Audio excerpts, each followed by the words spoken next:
Iblis, jin, dan setan. Makhluk-makhluk terlaknat ini selalu menggoda manusia. Lalu apa yang membedakan mereka?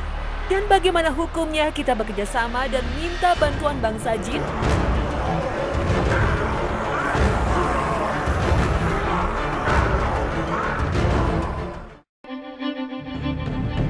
Assalamualaikum warahmatullahi wabarakatuh. Selamat pagi pemirsa Trans7. Hasanah Ensiklopedia Islam Dunia pagi ini kembali hadir untuk mengulas tentang jin dan berbagai tipu dayanya.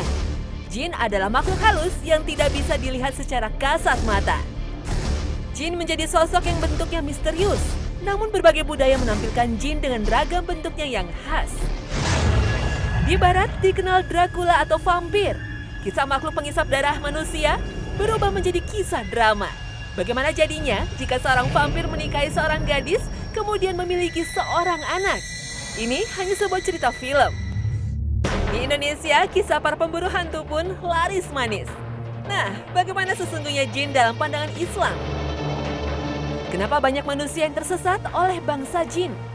Ini dijadikan tempat berlindung dan meminta kekuatan hingga menjerumuskan manusia kepada perbuatan syirik. Bismillahirrahmanirrahim.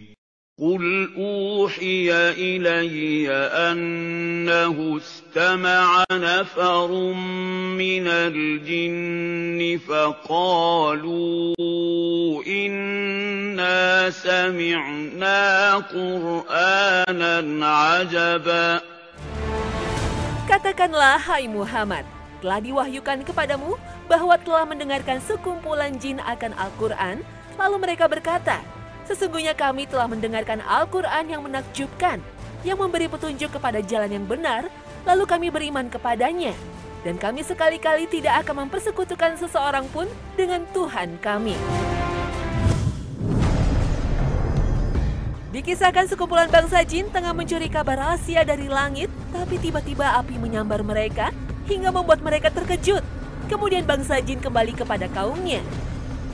Apa yang terjadi denganmu? Tanya pemimpin bangsa jin ini.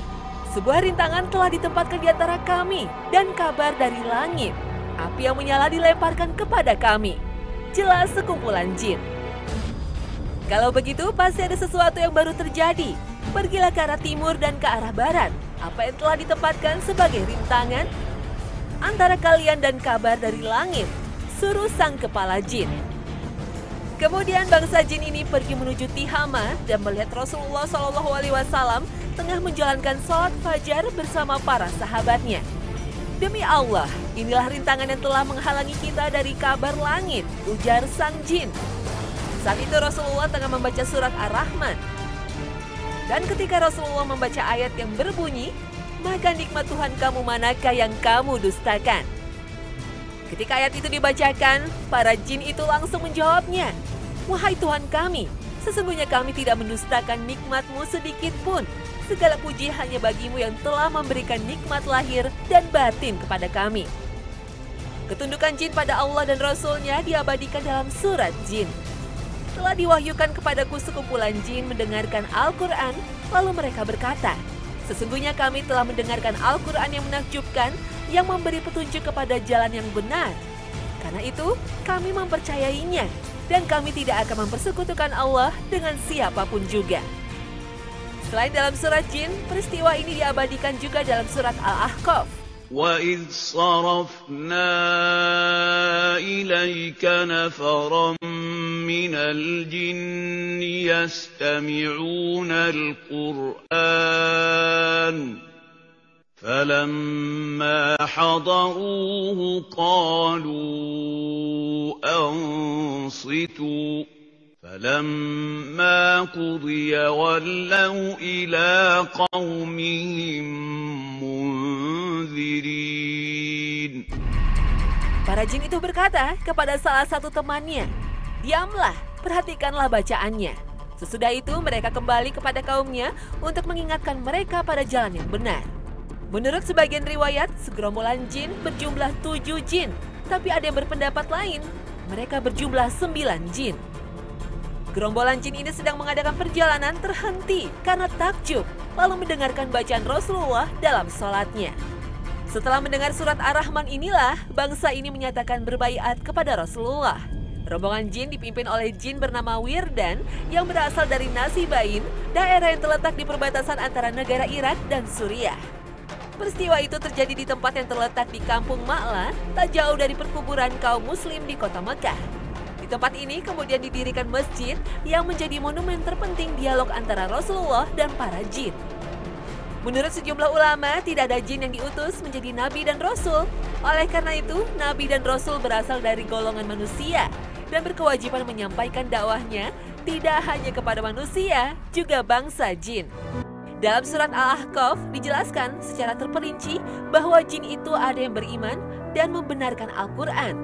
Mereka tidak mau taklid buta, apalagi berkaitan dengan yang sudah jelas salahnya dan kebatilan yang nyata. Mereka golongan jin berkata, "Kami beriman kepada Allah dan mengakui kesalahan kami dalam menisbatkan Allah kepada yang tidak lain baginya. Karena kami semua yakin bahwa mustahil ada satu dari manusia dan jin yang berkata dusta atas nama Allah." Imam Ibnu Katsir berkata, ayat ini sebagai penegas bahwa sekelompok jin juga sama dengan manusia. Mereka ada yang beriman kepada Allah dan Rasul-Nya. Mereka juga ada yang kafir kepada Allah dan Rasul-Nya.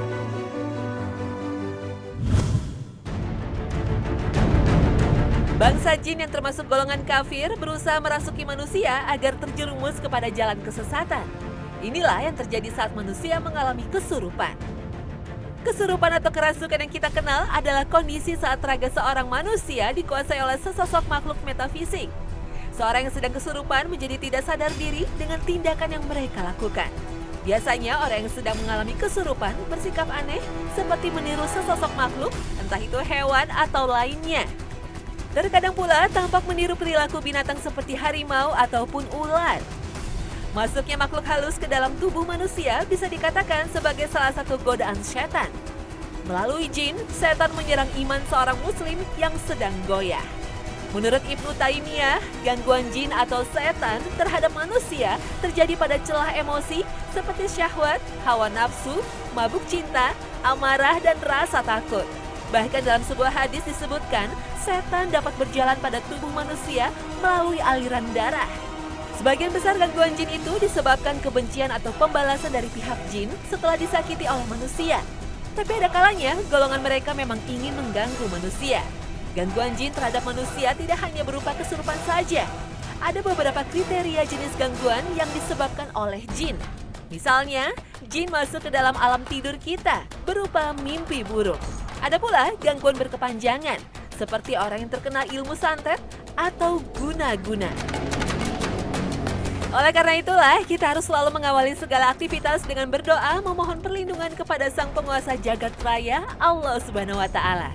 Semua gangguan jin ini bisa disembuhkan dengan melakukan ruqyah atau pembacaan doa-doa seperti yang disyariatkan dalam Islam. Pada dasarnya manusia tidak bisa diganggu oleh jin kecuali dalam kondisi sangat marah, sangat takut, ataupun sedang dalam keadaan bernafsu syahwat. Dalam keadaan lalai kepada Allah Subhanahu wa Ta'ala, maka jin pun akan selalu mengganggu kita. Namun gangguan jin dan setan bisa mengendap secara halus pada benda-benda yang dikeramatkan oleh manusia. Sehingga manusia tersesat akidahnya menjadikan jin dan benda-benda keramat itu sebagai pelindungnya. Inilah godaan yang harus diwaspadai karena akan menjurus pada perbuatan syirik.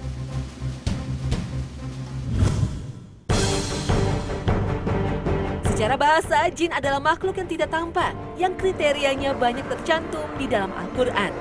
Jin adalah makhluk yang tercipta dari kobaran api dan berbeda dengan manusia yang diciptakan dari tanah, seperti yang dijelaskan dalam surah Ar-Rahman ayat 15. Jin juga mempunyai ilmu, daya pemahaman, dan kemampuan untuk menentukan yang hak dan yang batil, sebagaimana manusia. Jin dibebani kewajiban untuk beribadah kepada Allah. Karena itulah, di antara mereka ada yang beriman, ada juga yang kafir.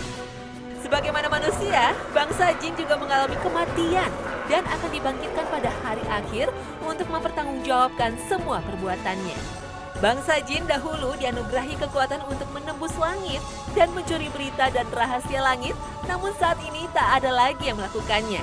Karena setiap mendekati langit, Allah sudah mempersiapkan panah api untuk membakarnya. Seperti dijelaskan dalam surat Jin ayat 9. وَأَنَّا كُنَّا نَقْعُدُ مِنْهَا مَقَاعِدَ لِلسَّمْعِ فَمَنْ يَسْتَمِعِ الْآنَ يَجِدْ لَهُ شِهَابًا رَّصَدًا. Manusia sesungguhnya lebih mulia dan lebih unggul dibanding bangsa jin. Saat Adam diciptakan, Allah memerintahkan iblis yang merupakan nenek moyang bangsa jin untuk bersujud pada Adam. Selain itu, seluruh nabi Allah diangkat dari kalangan manusia, sedangkan jin hanya beriman dan mengikuti Rasulullah SAW yang berasal dari golongan manusia. Manusia dan jin memiliki alam yang berbeda. Berdasarkan keterangan dari Rasulullah SAW, Allah menciptakan jin dalam 5 spesies. Antara lain seperti angin dan udara tidak bisa diraba. Karena itulah antara manusia dan jin tidak bisa saling berinteraksi, kecuali para nabi dan rasul dengan seizin Allah. Allah berfirman, Alimul ghaibi fala yuzhiru ala ghaibihi ahada إِلَّا مَنِ ارْتَضَىٰ مِن رَّسُولٍ فَإِنَّهُ يَسْلُكُ مِن بَيْنِ يَدَيْهِ وَمِنْ خَلْفِهِ رَصَدًا.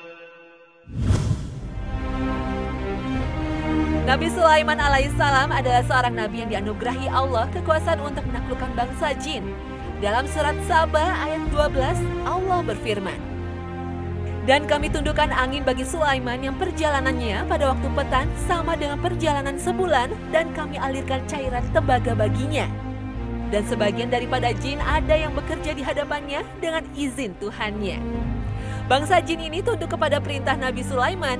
Jika ada yang membangkang, Allah sudah mempersiapkan para malaikat untuk menghukumnya. Saat membangun Baitul Maqdis, Nabi Sulaiman mendapat kabar dari burung hudhud tentang seorang ratu negeri Saba, Ratu Balqis, yang menyembah dewa matahari. Nabi Sulaiman akhirnya mengirimkan burung hudhud membawa surat yang berisi ajakan untuk menyembah Allah. Al-Quran menuturkan kisah ini saat Ratu Balqis datang menemui Raja Sulaiman. Dengan mukjizat Allah, Nabi Sulaiman dibantu para jin berhasil memindahkan singgasana ratu hanya dalam sekejap ke istana Sulaiman. Ratu Balqis makin terpesona dengan keindahan istana Sulaiman yang lantainya seperti terbuat dari kaca. Hingga sang ratu pun tunduk dan berkata, "Ya Tuhanku, sesungguhnya aku telah berbuat zalim terhadap diriku, dan aku berserah diri bersama Sulaiman kepada Allah, Tuhan semesta alam." Anugerah untuk menaklukkan bangsa jin juga dimiliki Nabi Muhammad SAW. Suatu saat Rasulullah hendak mengikat jin yang mengganggu para sahabat yang sedang sholat. Namun Rasulullah mengurungkan niatnya karena teringat dengan doa permohonan Nabi Sulaiman kepada Allah untuk tidak diberikan anugerah kekuasaan seperti dirinya kepada orang-orang sesudah beliau. Jika saat ini ada orang yang mengaku memiliki jin dan berhasil menaklukkannya, maka dia telah berdusta. Karena sesungguhnya bangsa jin tengah memperdayanya.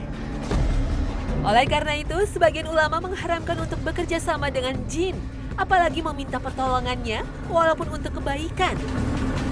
Misalnya untuk konsultasi pengobatan. Haramnya kerjasama dengan jin antara lain berdasarkan dalil dari Al-Quran. وَأَنَّهُ كَانَ رِجَالٌ مِّنَ الْإِنسِ يَعُوذُونَ بِرِجَالٍ مِّنَ الْجِنِّ فَزَادُوهُمْ رَهَقًا. Ayat ini mempertegas, jin tidak akan memberi manfaat apapun kepada manusia, kecuali dosa dan kesalahan. Namun ada sebagian ulama seperti Ibnu Taimiyah dalam Majmu' al-Fatawa menganggap bekerja sama dengan jin, hukum awalnya adalah mubah atau dibolehkan, kecuali untuk tujuan yang dilarang seperti membunuh atau perbuatan syirik. Dalam sebuah riwayat dikisahkan Umar bin Khattab yang saat itu sudah menjadi Amirul Mukminin datang terlambat dalam sebuah perjalanan. Abu Musa dan para sahabat lainnya merasa khawatir. Lalu ada seorang sahabat berkata, "Di penduduk negeri ini ada seorang wanita yang memiliki teman dari bangsa jin. Bagaimana jika meminta bantuan wanita itu untuk mengutus jinnya mencari kabar Umar? Jin, teman seorang wanita itu, akhirnya melacak keberadaan Umar bin Khattab, kemudian mengabarkan bahwa Amirul Mukminin masih di perjalanan dan tidak ada sesuatu yang terjadi padanya. Namun Rasulullah tidak pernah mencontohkan untuk bekerja sama, apalagi meminta bantuan jin. Jin sebagaimana manusia memiliki kewajiban yang sama untuk beribadah kepada Allah. وَمَا خَلَقْتُ الْجِنَّ وَالْإِنسَ إِلَّا لِيَعْبُدُونِ. Syekh Muhammad Mutawalli Asy'arawi, ulama Al-Azhar, menjelaskan bahwa jin yang baik tidak mungkin rela diperalat dan ditundukkan manusia, kecuali jin yang jahat. Jin adalah makhluk gaib yang tidak bisa terlihat oleh mata, sementara jin bisa melihat kita. Karena itulah, kita tidak bisa memastikan apakah jin itu termasuk golongan jin yang beriman atau jin kafir.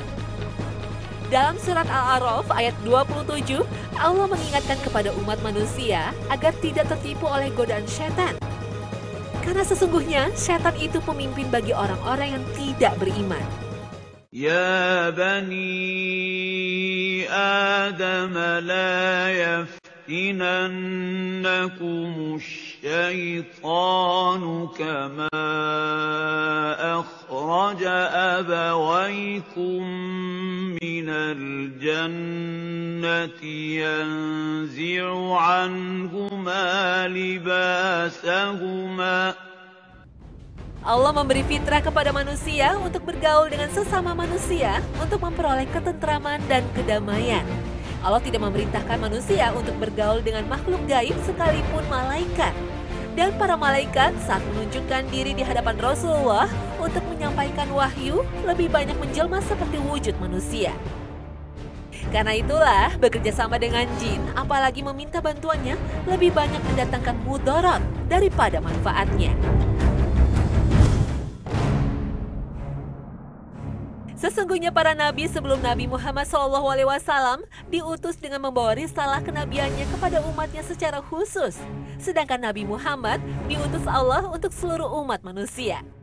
Allah Azza wa Jalla juga menjelaskan dalam Al-Quranul Karim, Nabi Muhammad diutus tidak saja untuk umat manusia, juga bangsa jin. Lalu apa yang membedakan antara jin, setan, dan iblis? Al-jinnu berasal dari kalimat janna syai'un yajunuhu yang bermakna satorohu, yang menutupi sesuatu. Segala sesuatu yang tertutup adalah tersembunyi. Maka dengan demikian, jin itu makhluk yang tersembunyi atau gaib. Kaum jin memiliki tempat tinggal yang berbeda-beda. Jin yang soleh bertempat tinggal di masjid, sedangkan jin yang jahat tempat tinggal mereka di kamar mandi dan tempat-tempat yang kotor. Lalu siapakah yang dimaksud dengan iblis? Para ulama tafsir berbeda pendapat. Pendapat pertama seperti yang diutarakan Hasan Al-Basri mengatakan bahwa iblis berasal dari jenis jin. Imam Al-Qurtubi berpendapat lain, iblis berasal dari kalangan malaikat. Mereka beralasan dengan firman Allah Ta'ala yang artinya, dan ingatlah ketika kami berfirman kepada para malaikat, sujudlah kamu kepada Adam, maka sujudlah mereka kecuali iblis. Ia enggan dan takabur dan ia termasuk golongan orang-orang kafir. Pendapat ini sangat lemah karena yang dimaksud dengan ayat di atas adalah iblis dari golongan jin. Adapun jin bukanlah malaikat, sedangkan pendapat yang kuat adalah pendapatnya Hasan Al-Basri yang mengatakan bahwa iblis berasal dari golongan jin. Lalu apa hubungan antara jin dan setan? Setan atau syaiton dalam bahasa Arab diambil dari kata satona yang berarti jauh. Ibnu Jarir dan Ibnu Katsir berkata, syaiton artinya yang jauh dari kebenaran atau rahmat Allah Subhanahu wa Ta'ala. Menurut Ibnu Jarir, setan adalah setiap yang durhaka dari golongan jin. Allah Subhanahu wa Ta'ala berfirman, dan demikianlah kami jadikan bagi tiap-tiap nabi itu musuh, yaitu setan-setan dari jenis manusia dan dari jenis jin. Sebagian mereka membisikkan kepada sebagian yang lain perkataan-perkataan yang indah-indah untuk menipu manusia. Tabiat setan suka menyesatkan manusia. Jadi jelaslah sekarang, setan bisa berwujud jin atau manusia. Dalam sebuah hadis dari Ibnu Mas'ud, suatu hari para sahabat berkumpul bersama Rasulullah. Tiba-tiba kami kehilangan beliau. Lalu kami cari-cari di lembah-lembah dan kampung-kampung. Kami lalu berkata, Rasulullah telah diculik dan disandera. Pada malam itu, tidur kami betul-betul tidak menyenangkan. Ketika pagi hari tiba, tampak Rasulullah sedang bergegas menuju kami dari arah sebuah gua yang berada di tengah padang pasir. Kemudian Rasulullah bersabda, "Malam tadi saya didatangi oleh utusan dari kelompok jin yang membawa saya pergi menemui kaumnya untuk mengajarkan Al-Quran. Lalu kami diajak oleh Rasulullah untuk melihat bekas-bekas tempat dan perapian mereka. Lalu mereka bertanya kepada Rasulullah tentang makanan jin. Rasulullah bersabda, makanan jin adalah setiap tulang yang masih ada sisa-sisa dagingnya yang berada di tangan kalian. Dan ketika memakannya tidak disebutkan nama Allah, serta semua kotoran binatang ternak." Rasulullah kemudian bersabda, "Oleh karena itu, janganlah kalian beristinja dengan batu, tulang, atau kotoran binatang, karena itu adalah makanan saudara kalian dari bangsa jin."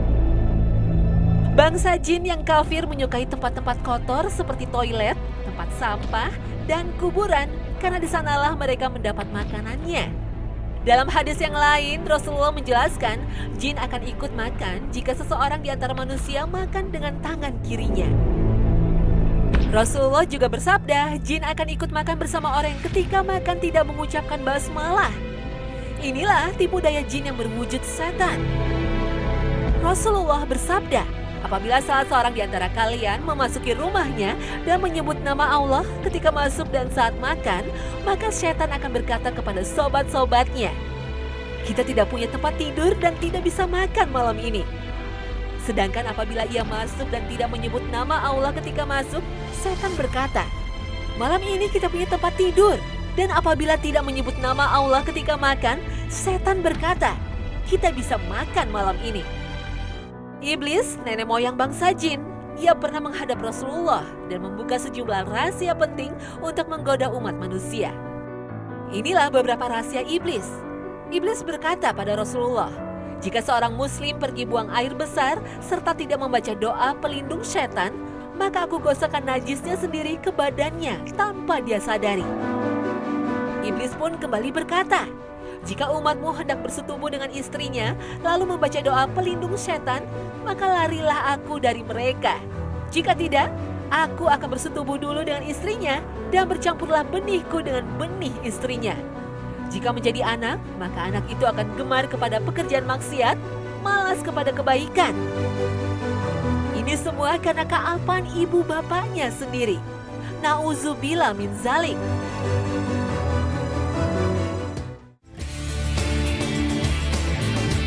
Nah pemirsa, berbagai tipu daya setan harus kita waspadai.